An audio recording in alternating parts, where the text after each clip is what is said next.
Bom, então, como eu havia prometido para vocês na última aula, essa videoaula ela tem como intenção explicar o experimento que a gente fez, que não deu tempo, e em um segundo momento eu vou explicar como que a gente faz para identificar uma reação redox, que é muito importante.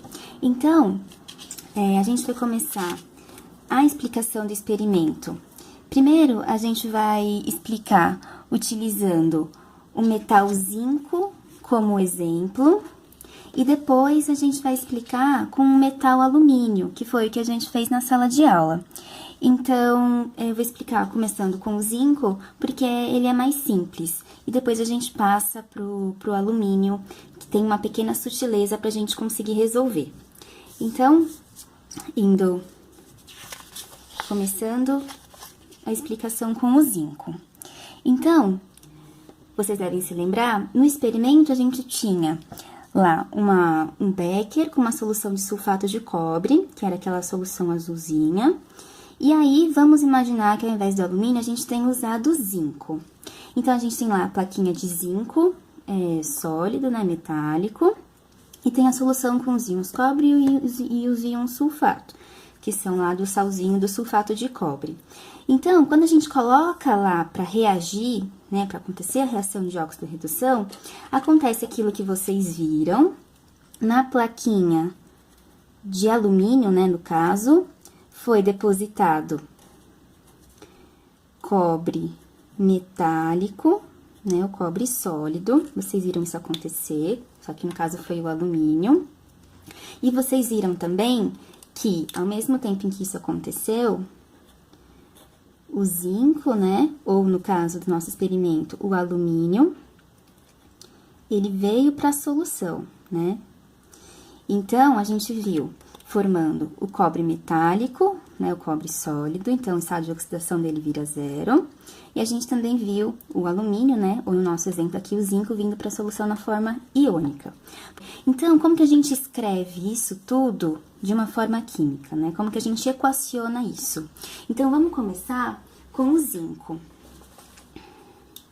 O zinco, inicialmente, estava no estado sólido, então o estado de oxidação dele era zero. Após a reação, o que aconteceu? Ele virou zinco 2+, isso daqui, aquoso, mais 2 elétrons, libera 2 elétrons. E o que aconteceu com o cobre? Aconteceu o contrário, né? O cobre, ele estava no estado 2+, no estado iônico, ele estava ali aquoso. Para ele conseguir virar o cobre sólido, ele teve que receber 2 elétrons. Então, ele recebe 2 elétrons que eram lá, que o zinco liberou. E o que ele se transforma? Nesse cobre sólido aqui. Então, a gente simplesmente equacionou isso que tá aqui no desenho. O zinco estava sólido, virou o íon zinco, 2+, e liberou os 2 elétrons. Por isso que ele tá 2+, duas cargas positivas.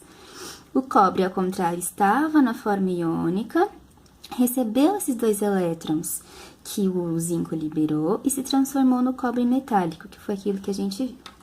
Isso que a gente equacionou aqui, a gente chama de semi-reação.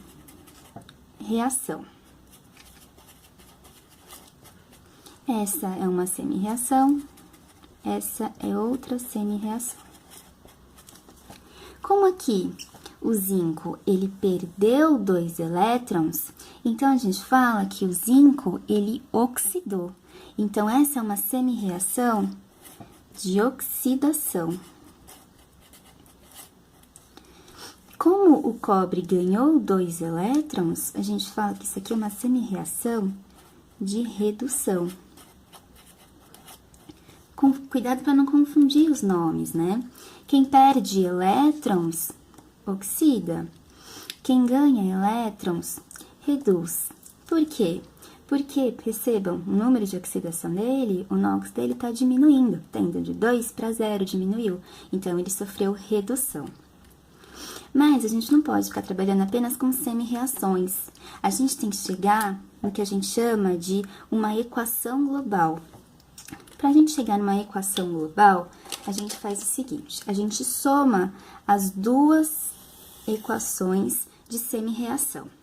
Então, a gente vai colocar uma setinha aqui.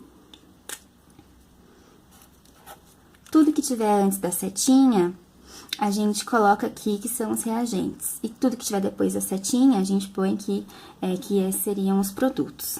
Percebam que aqui eu tenho 2 elétrons sendo liberados e aqui eu tenho 2 elétrons sendo consumidos. Concorda que o saldo disso vai ser 0?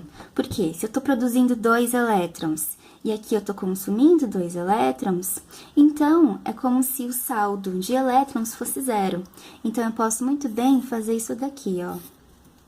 Eu elimino os elétrons da nossa continha, da nossa equação global. A gente simplesmente vai fazer isso. De um lado, tudo que tá antes da seta. Então, vai ser zinco sólido reagindo com cobre 2+ aquoso, não põe o elétron. E tudo que tá depois da seta, zinco 2+ aquoso, mais cobre 0, que é o cobre sólido. Isso a gente chama de equação global, que é a soma das duas semi-reações. Reação global. Então, essa equação global nos diz que o zinco sólido reage com os íons cobre 2+, produz zinco na forma iônica e o cobre metálico, que foi o que aconteceu aqui no experimento. Bom, então esse aqui foi o exemplo do zinco. Mas então agora vamos passar pro exemplo do alumínio, que foi o que a gente fez em sala de aula. No exemplo do alumínio, a gente vai ter que prestar atenção em relação a esses elétrons aqui. Então, vamos começar da mesma maneira que a gente começou pro zinco. Então, o que a gente viu lá na sala de aula foi o cobre metálico sendo cobre sólido, né, metálico sendo depositado na placa de alumínio. E a gente viu também o alumínio 3+ sendo liberado, certo? Então, vamos equacionar isso. Vou começar pelo zinco, pelo alumínio, desculpa. Então, a gente tinha o alumínio na sua forma sólida, inicialmente. O que acontece com ele? Ele vira íon. Alumínio 3+ aquoso, mais 3 elétrons, certo? Porque o NOx dele é 3. E com o cobre, a gente tinha lá o cobre 2+ aquoso. Cobre, ele vai receber 2 elétrons. 2 elétrons e vira cobre sólido. E a gente tem uma semi-reação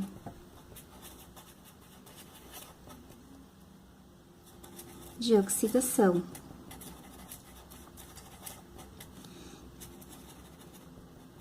E aqui a gente tem uma semi-reação de redução.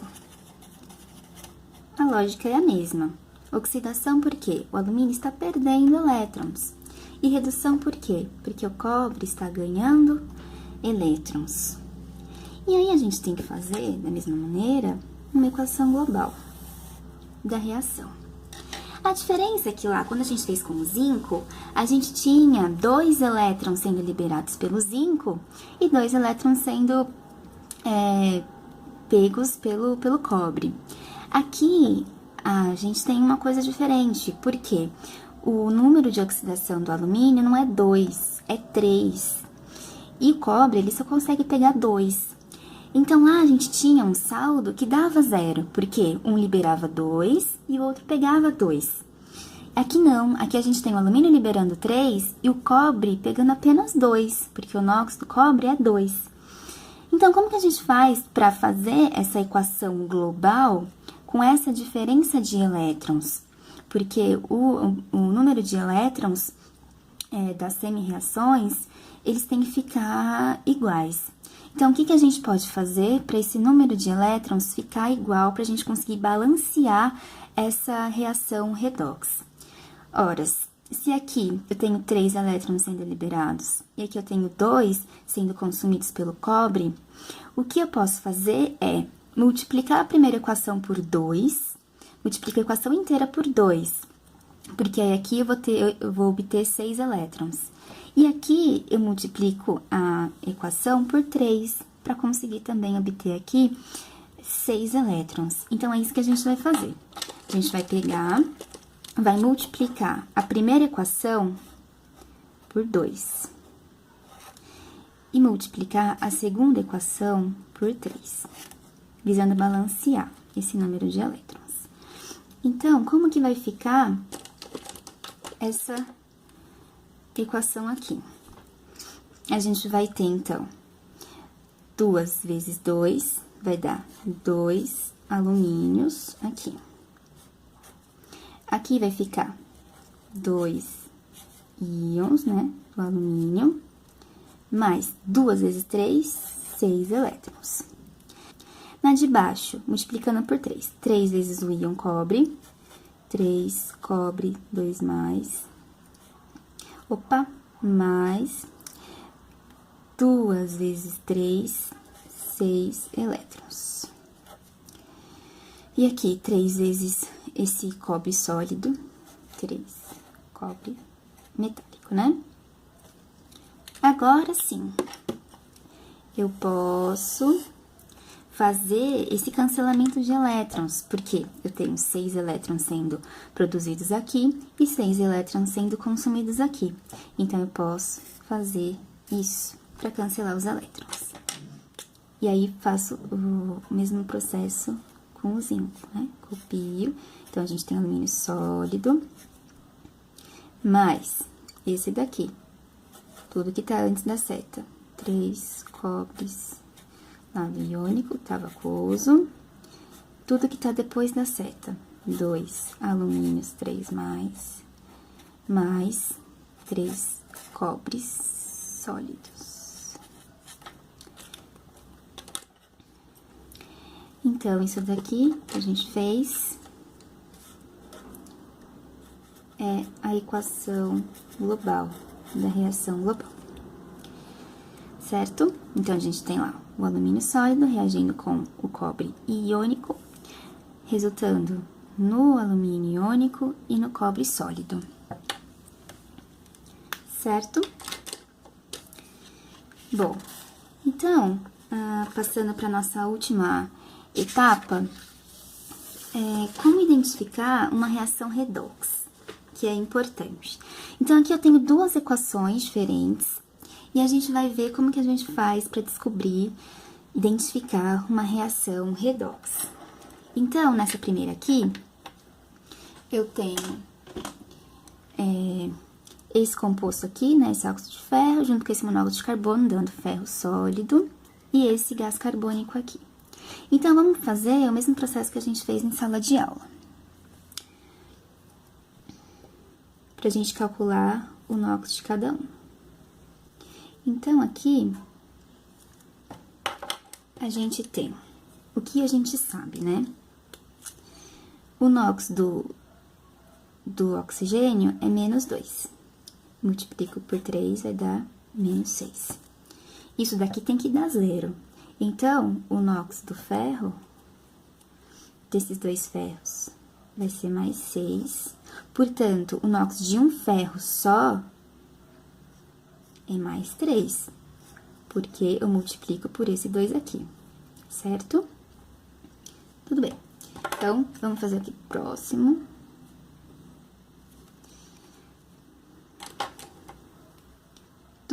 Do oxigênio é menos 2, certo? Para isso daqui dar 0, isso daqui, esse carbono, tem que ser mais 2.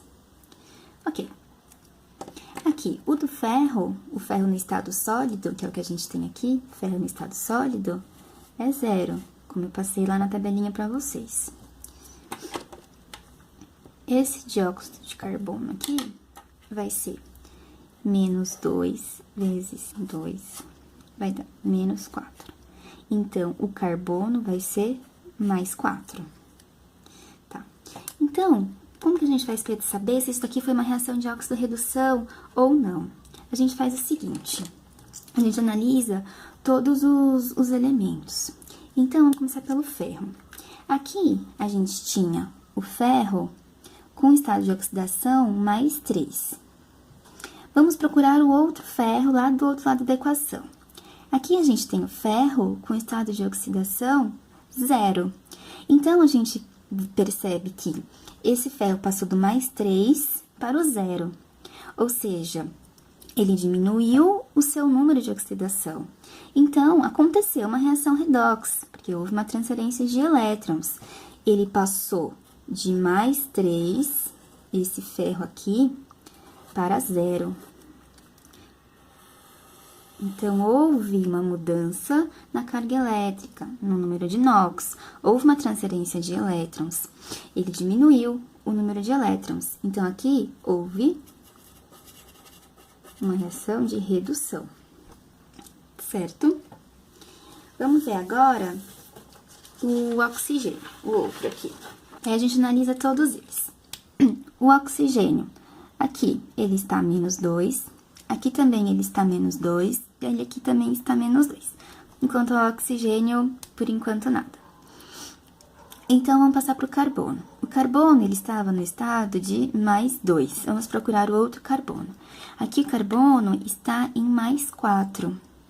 Ou seja, o carbono passou do estado do número de NOx de mais 2 para mais 4. Então, o número de oxidação dele também mudou. O carbono passou de mais 2 para mais 4. Se o número de carga positiva dele aumentou, quer dizer que ele perdeu elétrons. Então, houve uma oxidação desse carbono. Ele passou de mais 2 para mais 4. Ele perdeu elétrons, ele ficou mais positivo. Então, houve uma reação de oxidação. Então, essa daqui é uma reação de óxido-redução. É uma reação redox. Agora, vamos ver esse daqui.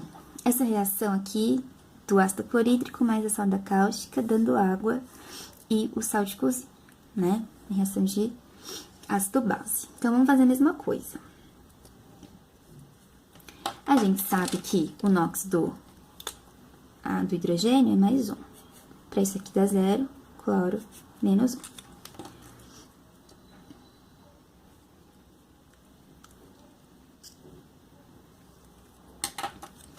Aqui a gente sabe que o sódio é mais 1, e a gente sabe também que tudo isso daqui é menos 1.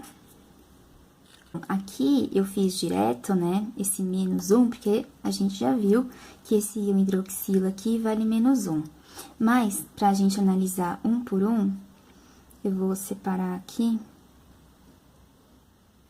A gente sabe que o hidrogênio, ele vale mais 1, e o oxigênio, ele vale menos 2. Se a gente juntar os dois, certo? Menos 2 mais 1, menos 1. Mais 1, menos 1, o NOx fica 0. Certo? Então, analisando de novo, igual a gente fez aqui em cima. O hidrogênio tava mais 1. Aqui ele também é mais 1. Aqui também é mais 1. Então, quanto ao hidrogênio, não aconteceu nada, porque ele manteve o NOx dele, que foi mais 1. O cloro, o NOx dele aqui era menos 1. Aí, onde está o outro cloro? Tá aqui. Também tá menos 1. Então, o cloro também não aconteceu nada. O sódio, aqui é mais 1. Aqui, o sódio também continua mais 1. Então, não aconteceu nada. Então, a gente viu todos. O hidrogênio não aconteceu nada. O cloro não aconteceu nada. E o sódio também não aconteceu nada, e o oxigênio também não aconteceu nada. O oxigênio vale -2, vale -2. Então, nenhum desses átomos sofreu variação no número de oxidação. Se nenhum deles sofreu variação no número de oxidação, então quer dizer que não aconteceu uma reação de óxido-redução. Ninguém reduziu e também ninguém oxidou. Então, isso não é uma reação de óxido-redução. Então, para a gente conseguir identificar uma reação de óxido-redução, a gente faz isso daqui. A gente vê a variação do número de oxidação de elemento por elemento. Se acontecer essa diferença, é uma reação de óxido-redução. Se não acontecer, não é uma reação de óxido-redução.